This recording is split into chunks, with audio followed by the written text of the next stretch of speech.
What is going on, everybody? This is SCPCRNP, aka Lack of Lepers. Thank you for joining us on a Tuesday night, the first of two in a week where we react to things in the containment fiction space. So, if you joined us, what was that, Thursday? We were listening to the Author's Anomalous episode that featured Jackrabbit and Dr. I think it's Celeste Cerisi. And as promised, that has been taken down. No big deal. I think everybody's kind of sick of Jackrabbit. I'm sick of Jackrabbit. We got a magazine article coming out tomorrow about just one thing that I don't think has been spoken about quite enough in regards to that whole thing, that whole episode. So we'll do that and then hopefully just be done with Jackrabbit. There's a lot to say. I think most people have said it. I think few have listened. And so we'll just kind of let it sit. And, these things sort of need time to aerate and age. And maybe it'll be a little more educational and instructive some distance in the future. Hopefully not on the span of years. 1 second. Oh, yeah. There we go. All right, let's get some tunes going. Lovely to have you tonight. So in lieu of finishing that episode, which I was actually pretty interested in finishing, not for any reason to do with Jackrabbit, but because, Dr. Cerisi, I think is the name of the other individual who was on there, deserves, some stage time as well. We were hopefully going to look at that article. It's a shame that had to be taken down too, along as collateral, but that's just the way it is. So instead, what we're going to do tonight is start a new podcast. And when I say new, I mean new for us, but also relatively new. I think this got started maybe a couple months ago, something like that. So let me pull this up on my screen here, and I'll show you which one it is. Yeah, so it is the Scip Squad podcast. Kind of stumbled across this, not too long ago, and kind of caught my interest. So we'll kind of give this a listen to, and see what's up. What can I tell you about this? They've got like 4 or 5 episodes, so that's cool. And I kind of wanted just to start at the beginning to kind of establish some sort of continuity here. Let's get that going. I think this is hosted by 2 SCP authors, I think. One is actually, I think, an artist who dabbles in the site, and the other is an author who I know pretty well, not like personally, but I know that this individual, to Staffer, is active on the wiki. I've been reading a lot of articles from Tsaffer, and recently Tsaffer had quite a banger with the dot wave tidal wave thing. So Tsaffer is a pretty prolific author, putting a lot of stuff out on the wiki, and most of it is really, really good. So interested to hear what this individual has to say about the space and about writing and things like that. So there's my full disclosure there, and then Luxakio, great name. Sorry, I butchered it. I know slightly of this person. I think we share a few spaces in a Discord capacity, but that's about it. So, real excited to get this going and see what's up. So let's kind of get into it here. And feel the waves of our own energy. Everything will come together slowly. Hello and welcome to the Scip Squad podcast, where we don't care about what you write, we care about what you love. I'm T. Staffor. And I am Luxaiko. Today we've picked out fun things, right? Yeah, so this is episode 1, so we haven't got any guests or anything like that. I just wanted us to go over some of our favorites. It's kind of a quiet show, I've noticed. I've had to juggle the volumes that I'm working with here, and maybe I'll turn this one up. Seems like kind of a quiet podcast, relatively speaking. Favorite SCPs? Me, except I'm permanent. I am the best. Thank you. Smiles. Yes, you're not a guest. You're too good to be a guest. So ladies first. How y'all doing tonight? So I'm going to just go from my number 1 down, just because I want to make sure we get to number 1. So I'm not entirely sure, by the way, what this podcast is about. Let's just read a little bit. So this week, the hostess and host, I suppose, chat about their favorite SCPs and how they each came across the site. So this should, fun little intro. Let's see. Of course. I have like 10, so we actually went from backwards. I don't know if we'd get to it. So I have, as my very top favorite ever SCP, is SCP-5031, Yet Another Murder Monster by Pepper's Ghost. Oh, I haven't actually read that one yet. Yeah. Oh, this is weird. So I just tried to search for this, and the capture that shows up from Google is when it was hacked. It's still up. All right. Cool. Hopefully this is old news. Yeah. Okay. I think most of us know this one. The best of Inya. The best of Ben Folds. Some interesting. It looks as though Ben Folds did the best job of reducing stress. That's pretty funny. I don't know how that happened. I love Ben Folds. It's definitely the most popular SCP I still sing the praises of. It's got almost 2,000 upvotes. Currently looking at the page, it's got 1,836. But I still love it so much. And I mean, it's popular for a reason. Not to spoil much, but it just starts out with like a very short little note that's kind of in the style of like older Series 1 SCPs, where it's just like, this is a thing that screams all the time and we keep it in a box because whenever it escapes, it eats a bunch of people, and if you look at it, then it disappears from existence until you look away again. Oh, gee. Did you just spoil the entire thing for me? What the heck, man? Yeah, that's the whole thing. That first note at the very beginning, that's the whole SCP. That's it? It ends there? A new doctor gets transferred to being the main researcher of it, and he decides to actually do some tests on it, and it escalates from there. And I won't spoil the ending, but it's definitely more than just another murder monster. Oh my God. Yeah, so this one was so interesting to watch happen, because it just... I still am not quite sure. I'm not saying that it doesn't deserve the rating that it has. That's not anything that I'm trying to say. This is a very advanced article in so many ways. It was just interesting to see how this thing caught fire. Peppo JamCon. Wonder what that means. I guess JamCon 2020. Oh, that's probably why. Maybe it was part of a contest. But yeah, it's rare to see just like a non-K thing just shoot out like this. This is K level acceleration going on here with this rating, given its age. Just real good. But I think, without going into my own thoughts about this, just one thing to notice is just how cool. I mean, it's just so clean. I mean, the aesthetics of this are so clean. It's not garish. There's a lot of interesting little flares, visually going on with this watermarked Foundation logo all over the place up here. The headers, the mix of headings that are used in this, it's just such a clean presentation. And that's really the way that the author is, just Pepper's Ghost, is just a flawless, not flawless, but just almost flawless, like almost blemishless author when it comes to this genre. And really is sort of like, I hate to say this because I don't want it to be blasphemous, but it's almost like the Jesus of our space, because it doesn't really care about like drama or anything, just very focused on what seems to be holy to this individual, which is just writing really good stuff and kind of taking a backseat to the rest of the, drama, and not huge in the community as far as like, wringing out the popularity that they could have, for other things. So, Pepper's Ghost, I think, is probably one of the holiest, one of the most blameless in the space, and is just amazing to see that being coupled with such success. People who get this much success tend to not have the kind of discipline that Pepper's Ghost has in keeping things controlled. When it comes to ego, when it comes to focus, a lot of people let success destroy them when it comes to the SCP Wiki. So Pepper's Ghost is just one of a kind. I mean, it's very commonly cited as one of people's favorite authors. And yeah, I mean, I didn't particularly like this article, to be honest with you. I remember it very well.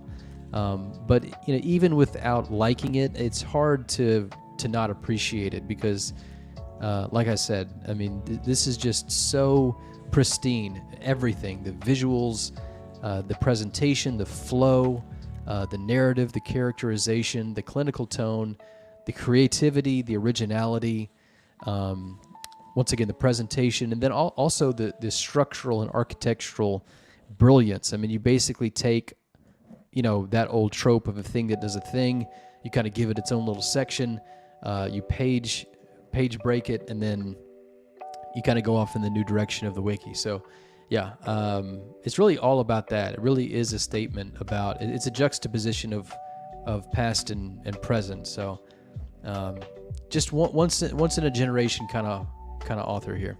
God, I could have never seen this coming. Guys, what the heck? If I'm not mistaken, it was written for ClichéCon, which to date has probably created some of my favorite SCPs. JamCon. My number one favorite. Looks I like think one of the other ones JamCon. on this list is from that ClichéCon, but it was basically a JamCon. contest where you had to write something following like an old, outdated cliche, either like a murder monster, which this one was, or like include a log, or like an entire like MTF. Well, you can't blame the individual for getting it confused. It certainly seems like something that would be written for ClichéCon. In fact, I would have loved to have seen this in ClichéCon because if I remember correctly, ClichéCon was kind of a runaway. Like the person who won it kind of ran away with it. I don't think there was a lot of competition. It was Wodenaz, Eyes Only for You. I think is the name of that article. Eyes. Hopefully it's in the 5. Eyes of Heaven. Oh man, was it in series? Wow, what series was this? Was it series 5? Yeah, it must be. Yeah, The Eyes of the Beholder. That's it. 4205. This won ClichéCon. So, honestly, if the ratings are any indication, this would have not won. I mean, it's been around longer and has a lower rating. So, not that ratings matter. They don't. Died in an exploratory mission or stuff like that. Or like an interview log where the interviewed is acting all mysterious and stuff like that. And a ton of stuff came out of that. It really did inspire good stuff. Another one that I don't think I have on my top 10 is D1142. So I got to mention this too about ClichéCon. So they're absolutely correct. There's so much good content that came out of ClichéCon. And what was really strange about that whole thing was that, these ideas and these articles were sitting there. I mean, they were just there for the taking, right? Everything that came out of ClichéCon, right, were things that, were potential ideas, potential articles, but that the site almost virtually hadn't given permission for people to write. And these are really good articles. I'm not saying that they wouldn't have survived if they were outside of ClichéCon, but it is true that a lot of people would have been interrupted in the thought process and the construction of these articles were it not for the permission of ClichéCon to say, hey, use these cliches. And I think that's the beauty of the contest, and that's why it was someone's really, really good idea. But there's also something to be said in there. There's something that needs to be addressed, which is that, if people are able to write this good level stuff, once you open back up for business, and allow, this capacity to occupy cliches and use cliches, I mean, why can't we have that attitude all the time? In other words, why did we have to have something delineated so sharply as a ClichéCon for these articles to show up? You know what I'm saying? I hope that makes sense. Cliches are not inherently bad. I mean, they're inherently cliche, but this, for example, was not a ClichéCon entry, but it could have been. And it does use a lot of cliches. I read articles all the time coming out of the wiki to this day, that have a ton of cliches, but that do really interesting things with them. So, it can be done, and I don't know. Sometimes I think people are just a little too hard on cliches. For and the land of too many doors. So for example, this guy just said, hey, it's popular for a reason. Well, you could say the same thing about cliches. They're cliches for a reason, aren't they? Isn't it the same argument? I can't remember its SCP number because I never remember the numbers. I just remember titles, but that was a very fun one. Yeah, when we were going through making our choices here, I was like searching up the 10 iterations of the title that I knew, because I never even get it right. I'll be like, it's something like this. I hope I got D11424. Yeah, I think this is it. So they did get it right. D11424 and the Land of Too Many Doors. Captain Kirby is another kind of Pepper's Ghost tier author, just fantastically good. Doesn't really bother with the degeneracy of the site. Is a better person than me in that regard. I like to get my hands dirty. This was actually ClichéCon for sure. And I remember reading this and not quite a fan of this, but once again, these authors, Captain Kirby, Pepper's Ghost, it doesn't really matter if you don't like the article. It's like listening to a genre of music that you wouldn't find yourself listening to, that you don't like to listen to leisurely. But, you can still understand and acknowledge that this is a really good example of that genre. That's kind of what it's like reading these guys. Right? I'm not even sure about that. Haha. I actually got mine right. Actually, I don't know the titles of half of mine. That's one of my main annoyances of the main hub of SCP stuff, is the top rated pages list doesn't have the titles, and I feel like titles add a lot to an article. They kind of are the main thing you go into an article with. Yeah, huge. Actually, I would disagree. I think it's the last thing you should read, because a title can sometimes tip the hand a little too much. When I do my titles, I try not to do that so that it doesn't matter.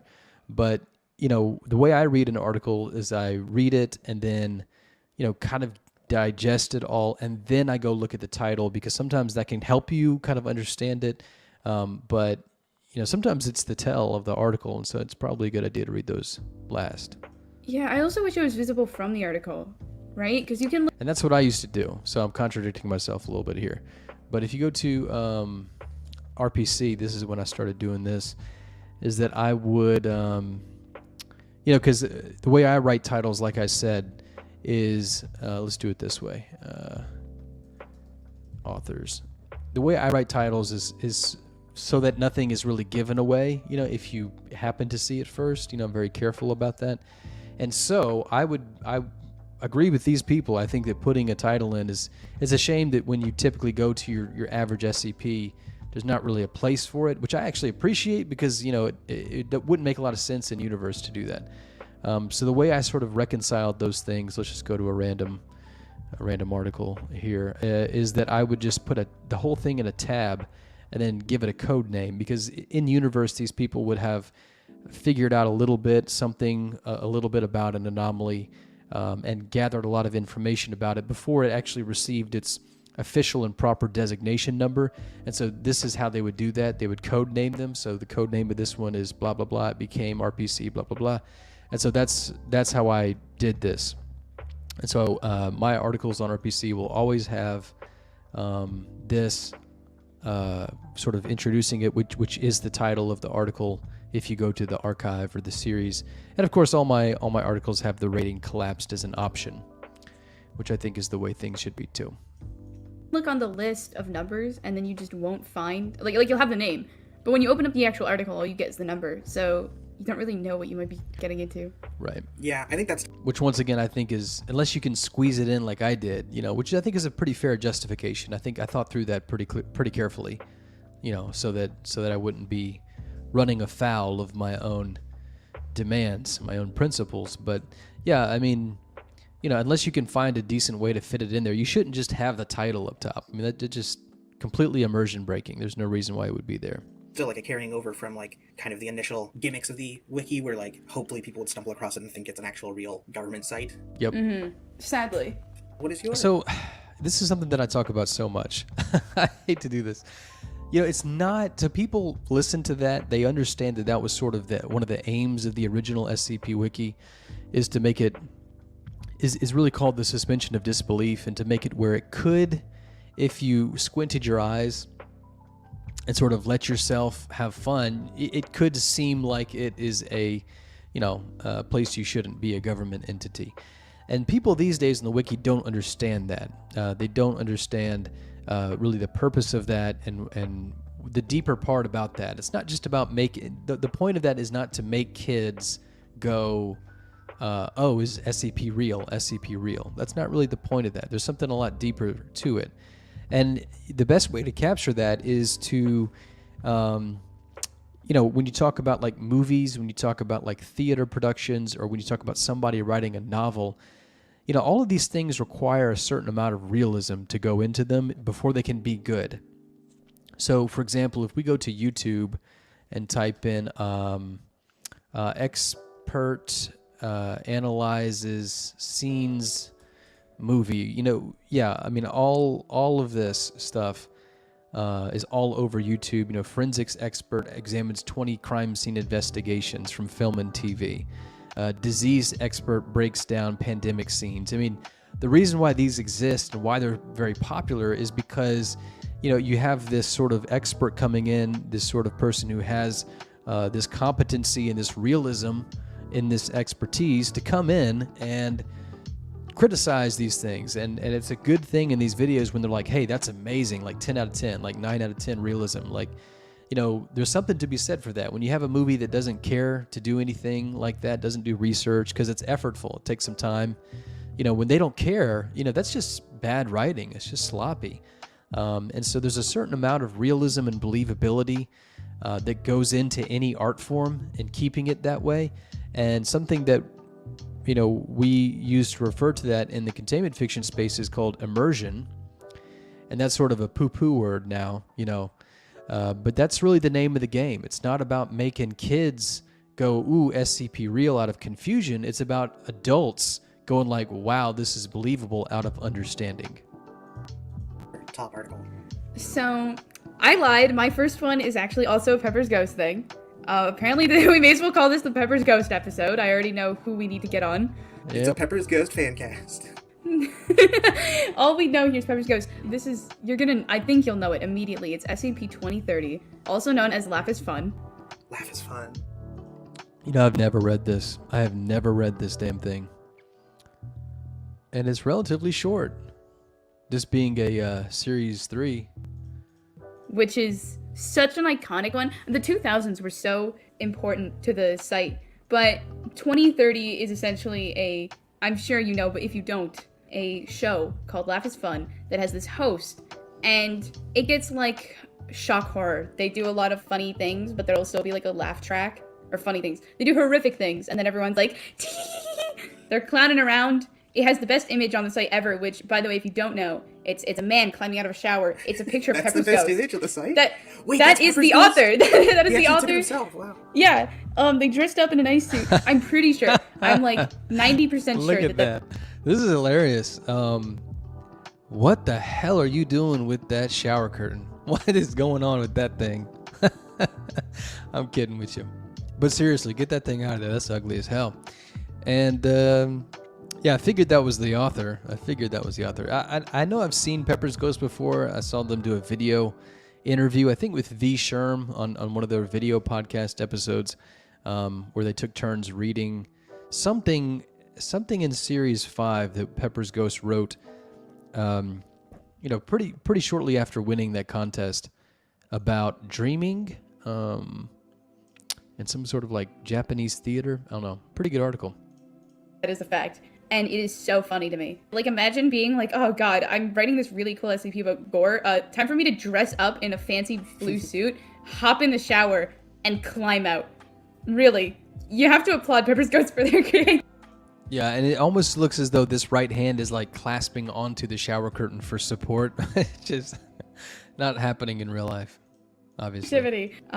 It's scary how good it is. Yeah. I really love images and articles. Yeah, that's well said. That's really what's so scary. Like horror stuff. Like that's what's scary about reading Pepper's Ghost. It's just how fucking good it is. It's like, how the fuck? Who is this person? Like, is this a person or is it like something else? Ooh. Like created by someone to mimic different websites.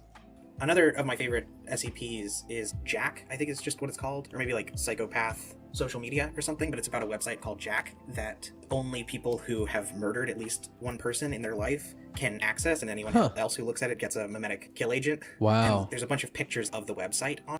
So the site only accepts its own and will kill you if you're not one of its own. That's interesting. that based around killing people. Yeah, I've never read this either. Yeah, cool. Okay. I love that because Laugh is Fun has one of like what Laugh is Fun would look like on like Netflix. I always like when people make those. I also have an admission about 2030. I read it and absolutely loved it, and for like a year I went around saying like, oh yeah, I really loved Laugh is Fun, and I did not know that there was a collapsible that had an addendum of episode descriptions. I thought the whole thing was just Funnily enough, I wasn't gonna say it. I didn't know it either. I didn't, because I was, oh my god, I listen much more than I read, and when I read it, I didn't understand that addendums were like a thing, and because there's like a thing right under it, and it's like the following is a trans. You know, it's almost like you shouldn't really make fun of somebody who pronounces something the wrong way, because that's likely an indication that they've been reading it, and you should never discourage somebody from reading. So, you know, cut them some slack. And so I've never really thought about that, but this is a good point by Lux. Transcription, right? Yeah, I thought that collapsible was just saying that's the addendum. Yeah, I was like, oh yeah, so this is, I open it one day, and I'm like, holy shit, there's so many more. One time someone randomly mentioned... It's just hilarious to me that this image is what Netflix used to look like. 38 seasons. Laugh is Fun, and someone mentioned Margaret Thatcher, and I was like, why did they just talk about Margaret Thatcher? Which one of the episode themes in the example episodes is themed Margaret Thatcher, but I was so confused when someone brought her up after talking about Laugh is Fun. You know, if you look in the article and you pay attention to the seasons, there's canonically at least 37 seasons as of 2013. That is insane. I love it. Actually, 38 seasons. Wait, where's the 38 one? In the picture of the Netflix, it says 1976 to 2014 with 38 seasons. Who knows how many more since then? I'd say about 8, if I guess. Probably a little appreciated detail that I just see here. So, Foundation operated web analysis bot Delta 9 Laugh Stop. That's a great name. I mean, certainly for the circumstances, but this would be a great name in any context, period. They quit. They stopped after 2014. There's no more. Well, my second favorite SCP is one I really want to do like a full reading of. It's very long though, but it's so good. It's called SCP-5178, Eat the Sun with Seth Uhar, which is about an old homeless guy, who emerging from his chest is a radio that is constantly broadcasting a channel that you can't turn it away from. If you try and turn it away, this like perfectly catatonic homeless guy will move his hand and turn the dial back to this station. What? And the station is broadcasting the radio show Eat the Sun with Seth Uhar, that is mainly just like music that is played either really, really fast or really, really slow at different speeds, that all include sun in the title of the song, like Walkin' on Sunshine, or I can't think of any others right now, but there's a bunch. But it's periodically interrupted by the radio host Seth Uhar coming on to tell people and preach about the fact you have to go eat the sun. And he doesn't mean literally eat the sun. He just means destroy your sun because it's killing all of you slowly. There's a couple different types of things that he has. He has the anti-solarist ideology. He has a radio play that he does both the voices for called Sunless Days, about two humans living in a society without the sun. And he is probably an alien from another universe, so he does not really know how to act like regular humans. So he's just like, oh, hello, wife, are you going to jobs? And she's like, yes, I'm so glad it's rained today. And then soulless conversations, SOL-less conversations, where he interviews different alien creatures whose societies have eaten their own sons, and the creatures are never, like, understandable. They're just, like, gurgles, but he responds to them, like, hears them. But it's very long, and you really actually get a feel, like, obviously his ideology is crazy, kill your son, destroy it. But, like, by the end of it, you really feel for the guy. He's so desperate to eat the sun. You really feel for the guy, and what he might be proposing. Maybe you should eat the sun. So welcome to the Eat the Sun podcast. It was all a ploy. It was all lies. That actually sounds good. It's long? It's very long. Because it's got like a bunch of examples of the radio host. It's got like 7 different examples of some of his segments. And they're like long segments. Wow. That's like the best kind though. When they really get in depth. And that's what really builds character and like story, I find. Like, oh yes, give me more. Tell me more about what this sun-eating guy is up to today. I also really like the style SCPs where like the SCP itself is not the focus. Like here, the SCP itself is this man who's staying alive even though he's got a radio embedded in his chest and doesn't gosh. eat or sleep. But like that doesn't matter. It's about Seth Uhar coming from his chest. Funnily enough, I completely forgot to even mention the body, and those are the best ones where you like start and there's like an object, and by the end you're like, man, what did this start off as? And you're like, oh my god, yeah, like a chair that like glows in the dark or something like that. And you're like, huh, crazy how it destroyed the world and had several romance arcs. Well said. That is funny as heck. That is funny. Yeah, I feel that way a lot. It's nice when it can be tucked back in, but you know, that's something I like to see. Just a little indication that the author knows what they've done, because otherwise it's just indistinguishable from like, you know, stream of consciousness. Like they don't know. It's like a big tangent. Like they don't know what they were trying to say back there. But yeah, that's a good way to put it.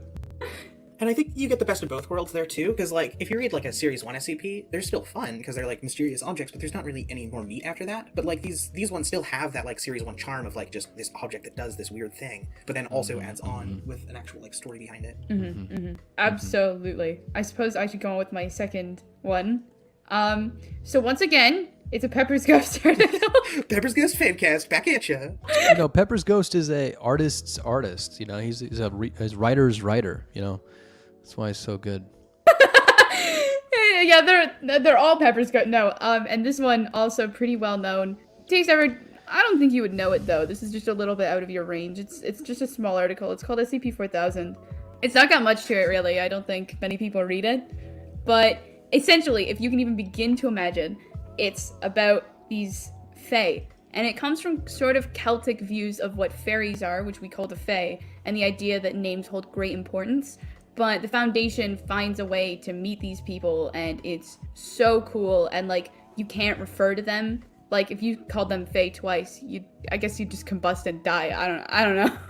You can try if you'd like to. Don't they take your body? Aren't they like body snatchers? That's what I thought happened. I did, and I can tell you right now I'm on fire. Very inconvenient. You like 4000? You must be a fellow scholar then.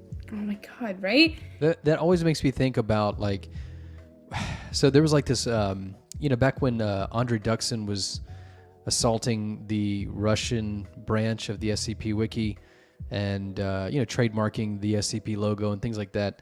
Markiplier made a video of support and obviously got a huge amount of money donated to the site for that cause. And I remember watching that video, and Markiplier was like shocked to see that there were more than like a few hundred SCPs. You know, nothing against the guy. I just thought this was funny, and clicked on like 4000 and was like, "What is this?" Like, it's just funny to me. Like, how could you not know? You know, I mean, it's clear how you could not know, but whatever. If you don't, honestly, 4000 is my favorite K. Like, she just made me like her quite a lot. So, yeah, anybody who lists 4K as their favorite, I think is got good taste. You know, the one you know, 1000, you know, good for its time. You got to appreciate what it was. Still good. 2000, you know, also really, really good. 3000, I think, is the weakest of the KCON winners, to be honest with you. I think 3001 was better. And then 5000 I thought was okay.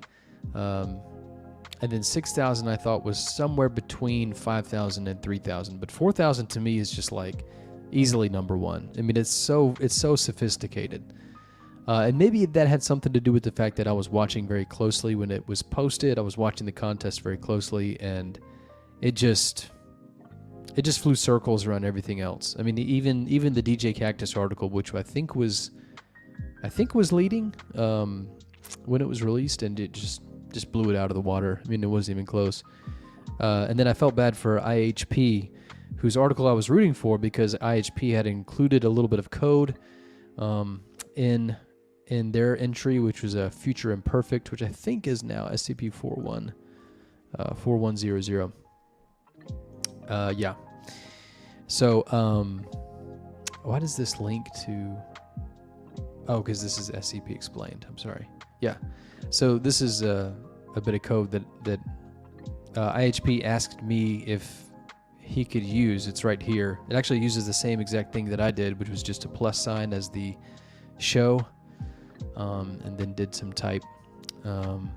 The first version, the first draft of this that I saw,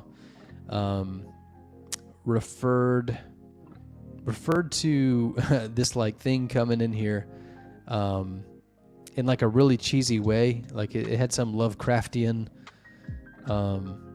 name for this entity, and it was really cringe. But I didn't have the heart to tell IHP that at the time. I was a new author, and I was just so excited that IHP wanted to use some of my code, and which is pretty simple code. I mean, honestly, you just go and Google this stuff. I was quite shocked that was taken to be novel and exciting, when basically you can just Google that stuff to see how it works. But anyway, yeah, totally overtook this one. This one was in the lead for a while, and then Taboo came along. So all the others are great and all, but this one like really read into me. I'm such a fan. If you like fairy tales, but you feel like you haven't ever gotten one that read to you properly, then 4000 is it. It feels, you know, it's like 4000, I think, connects with people a little more so, because, you know, the other ones are really dramatic, right? I mean, you're sitting in front of this like giant eel that's going to eat you, and it produces something for the Foundation out of it. 2000 is like this end of the world scenario that you have to push the reset button over. 1000 is Bigfoot, you know. 5000 is like this, just like everybody's out to kill you, John Wick type of situation, but it's the Foundation that's trying to kill you. Kind of like a bad dream. And then 6000 is just a very gentle, very elegant, very soft, but incredibly impressive story. And then 4000 is kind of like, it kind of touches somewhere that most people, you know, identify with quite a lot, which is like, you know, knowing your name is a very intimate thing. You know, like even if you want to just look at the space that we operate in, you know, people aren't very keen to share their actual names with people in this space. So it's got a lot of sociological play, but also some existential play too, because, you know, the act of telling someone your name and them finding out what your name is, I mean, in a lot of ways, that's like revealing the most intimate parts about yourself. And so at that point, they would know who you are and sort of have a command over you, and that's kind of where that body snatching thing comes from, I think. But yeah, it's a very biblical sort of angle there, with like when you can name something, you have dominion over it. And so I think that's why this one is just particularly haunting and very memorable. It just sticks with you, because I think the author was dealing with some very spiritual ingredients with that one, and I can't say that for the other KCON winners. it's like a fairy tale for adults, which is so nice. Oh my god. Yeah, it kind of does remind me of something like Pan's Labyrinth in a way. I want to go more into it, but it's one of those things you have to read for yourself, because I wouldn't want to tell you. The concept I've given is so good. The better part though is the like branches it led, because it introduced these folks called, I believe they're called Nameless. That's, You know, and not that it didn't exist before 4000, but this, like, I mean, look at this warning up here. The following anomalies affected by communication, do not refer to it in speech or writing unless trained. Like, that is everywhere now. I mean, it's literally at least once a week that we get an article that is nomenclative, you know, that deals with referring to itself and that sort of tying into how article must be written and presented and read. I think that's probably, besides the green text itself, probably one of the low-key, more influential ripples that 4000 had that we still see today. I mean, I see, you know, I read most of all the articles that come out of the wiki these days. I'm getting help this week because I don't know if you noticed this, but let me just go on a tangent here for a second. You know, I started my full-time job again. I'd been off for paternity leave because I'm now the proud father of 2. And so I went back last week full-time, which was, you know, a little bit of adjustment. Not too bad. But as far as reading all the articles in the week and summarizing them and whatever, I didn't think I was going to make it. Like, it was really tough. I thought I wasn't going to be able to do it. I ended up doing it. It almost killed me, but I did it. And so I was recovering. That was on the 9th. And so I was recovering on the 10th. And I was like, okay, you know, 4 articles, I'll catch up. And then June 11th happened. Look at this. What the fuck? Look. 1, 2, 3, 4. Call it, I think there's 14 articles that were posted on Saturday, on the 11th of June. Just to put that into context, we've had entire weeks that have 14 articles in them before. And this was all dumped in one day. So I almost just called it quits. Like, I saw this and I was like, okay, fuck it. Like, that's it. Like, I'm not doing this shit anymore. Like, this is impossible. No one can keep up with the SCP Wiki. It's a fire hydrant. You can't take a sip out of it. Forget it. I'm done. But then I had some help. So this week, if you watch Friday, someone's going to be taking a lot of these for me, with me. So I don't read every article that comes out of the SCP Wiki now because I can't. But most weeks have at least one article that does this, that deals with like, hey, the anomaly is self-referential, it's communication-based, it's nomenclative, and so it has to be a format screw. That happens all the time. It's the tag we use for them, and it's inspired some amazing work. So not only amazing art, but absolutely astounding stories. Like Jack Dragon writes quite a bit about it, of these folk and what they get up to. And it's great. I love that. Slice of life for the Fae. I think another thing 4000 does really well that I always enjoy seeing in these articles is utilizing special containment procedures. I've gotten a bit of a habit of skipping them when I first started reading, and I've really stopped doing that because so many, especially of like these later ones, really utilize special containment procedures as the hook to an article. And I think this one does it really well with all the different mentions of the green text, where it like is a different thing each time, but they're all. I mean, that's if you study how the genre came about, how it sort of evolved. When they were first writing SCPs, the containment procedures were just Legos. They're just Legos that you just take out of a big pile of Legos and you just snap them together, and it's like, it doesn't really have instructions. It's not really directed. The colors don't fit. I mean, they're just kind of like haphazardly thrown together. This thing is kept in this locker and whatever, It was it took a while, but I remember seeing on 4chan archives the first SCP attempt that actually utilized the containment procedures as a device, as a literary device, as a compositional tool to help build tension and foreshadow. And so that's really what they've been since then. I think good containment procedures do exactly what Stafford just said. Stafford is being very insightful with that. A good writer will understand exactly how to use the containment procedures. Part of that is a hook. Part of that is setting, setting the stage, introducing basic ingredients of the anomaly. And, you can tell that containment procedures are good, not always, but when they're very specific, when they're sort of tailor-fit to the description, such that these containment procedures couldn't simply be taken out of this article and put into any other article. There is no sort of interchangeability with these. They're that specific to your article and your description. So when you get that way, you're doing the containment procedures correctly. And as Stafford says, this is an excellent example of that.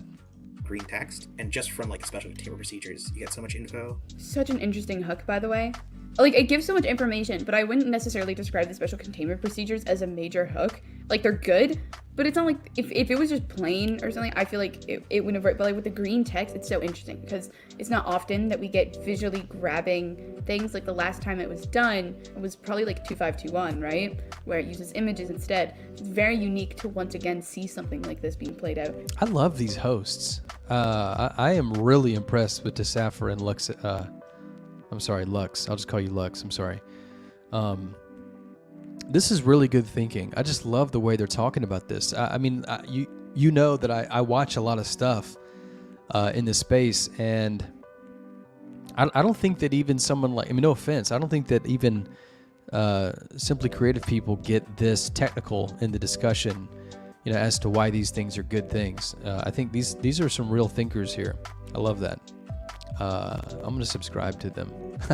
That level of creativity is beyond me. Like, these are the things where, like, when you try to sit down and think of a new color and you can't come up with anything. Yeah. I just can't imagine how these people... But then someone else comes up with that color and you're like, fuck. Like, yeah, of course. Why didn't I see that? Come up with ideas. And by these people, I mean Pepper's Ghost. I wouldn't consider this a format screw, but just format screws are another like amazing thing. I think are really well pulled off. I mean, I absolutely think it is. I mean, the title of it is taboo in the URL. I mean, that's pretty fucked up. It has to be a format screw because, for example, the extra dimensional location described below is something you would not see in a professional SCP document. You know, a clinical phrase. You have to have messed with the format in order for that to fit at all. I mean, you're 5 words into the article. You know, the item number is restricted. Let's even get a little further, a little more proximal than that. I mean, literally the first few words of the article. This is completely screwy. You know, don't think this isn't a format screw just because it still retains the visual organization of a typical article. That's what I would say. Personally worked with like 2 other people to make the format screw hub that has links to like all the different format screw articles, because that concept, that way of writing is so interesting to pull off to me. Talk about dedication to what you love. I respect it. Also, a quick shout out to the bottom of this page. There's a very like looked over aspect, because I mean it's pretty useless, which Is it this ad? Seafoam bikini bottoms? This is just because I'm not logged in. is the wiki surfing at the bottom, where like you link the number lower and the number higher of your SCP, and then the name of your SCP is in the middle. And so for SCP-4000, the middle part is just taboo. That also happens on the main list. Instead of saying SCP-4000 and then a title, it just says redacted per protocol issue. Yeah, and that's something else that's really, really fucking cool about this article is that, you know, other articles have done this too, but to have something in the article be so well justified as to not only dictate what's happening inside of the article, but for that to sort of jump outwards a level, you know, and show up here on the series list. I mean, even that's very impressive. That this idea has that reach, that creative sustain, you know, that creative stamina to reach out to this. I remember at the time it was something that Pepper's Ghost had to ask for, because you know, it was never the case where you wouldn't have at least just the number there. But you know, if you follow the logic of this, then it can't be there. It can't possibly be there.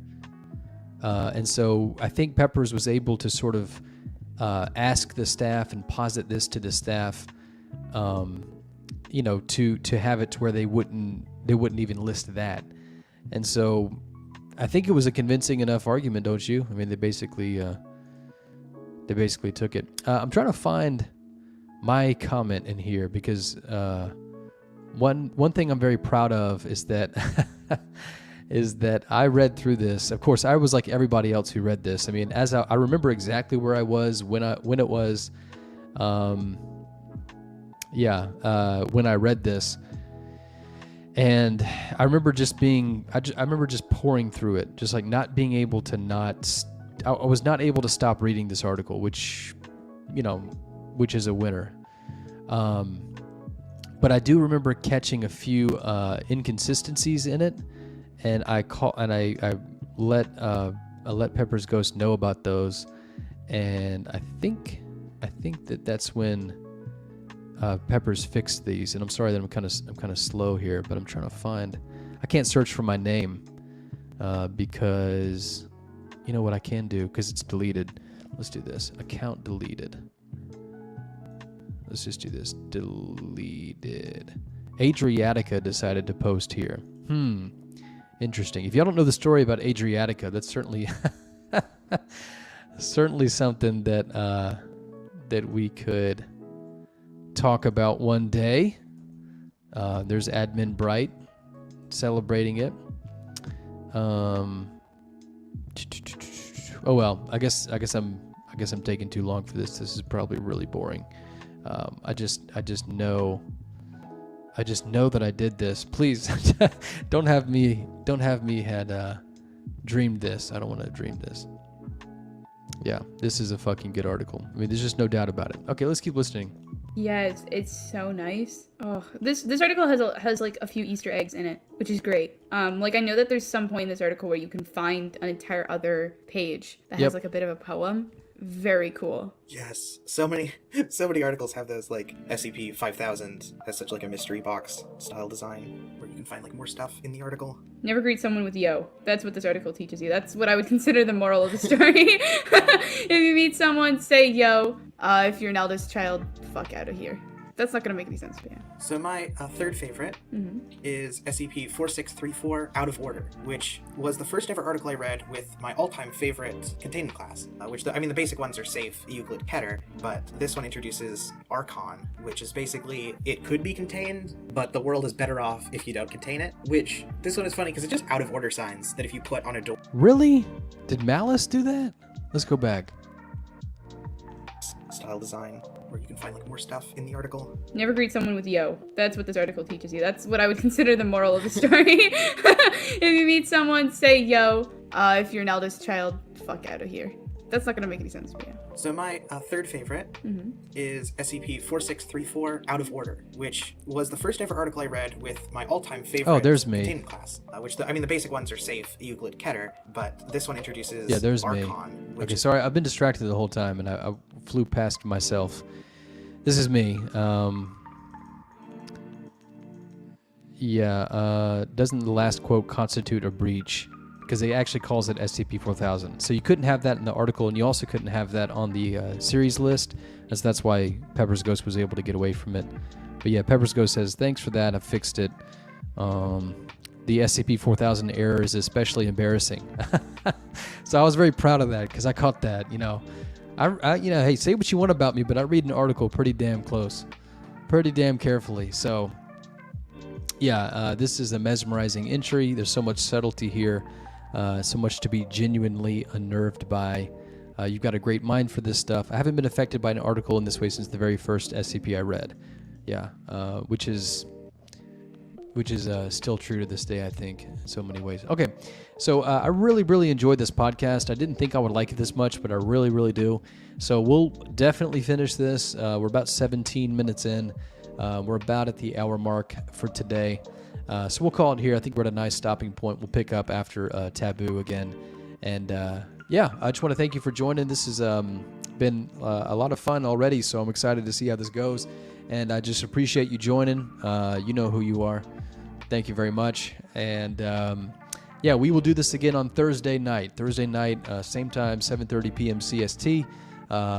That'll be the next time I'm doing a stream. And then, of course, Friday... we're gonna do it. We're gonna see what happens. We'll try. We'll do the article review, and I'll have some help. And I think it'll be nice because, last time I tried to do it on Friday, it was a decent week, maybe 20 articles, and I think it took me like close to 5 hours. That's just not sustainable. I love getting very detailed. I love getting very granular, very hyper analytical. And just microscopic with articles on the SCP Wiki. Like when I do crit, it's always line by line. Because I love it. I love doing that like that. We just don't have that kind of time anymore. I can't be doing that for 5 hours anyway. But I needed to back off anyway of the detail. So really, it's a good thing. I think the SCP Wiki has decided to force me to do that. So, I'll just have to comply. The person I've got helping me, I think, is really good about that. Really good of saying everything very succinctly and, not getting bogged down in the weeds of it to where we can actually progress. Because we're gonna have to. We're gonna have to in order to get through it. And on Friday, we'll start 7:30 p.m. CST, and if we don't do it right, it'll be the next day before we're done. So. Anyway, hopefully we'll keep it about 3 hours, 3.5, maybe 4 at max. But check it out. That'll be on Friday night. And hopefully I'll see you again on Thursday. This has been SCP-CRNP, a.k.a. Lack of Lepers. I appreciate it. Y'all have a good one. See you next time.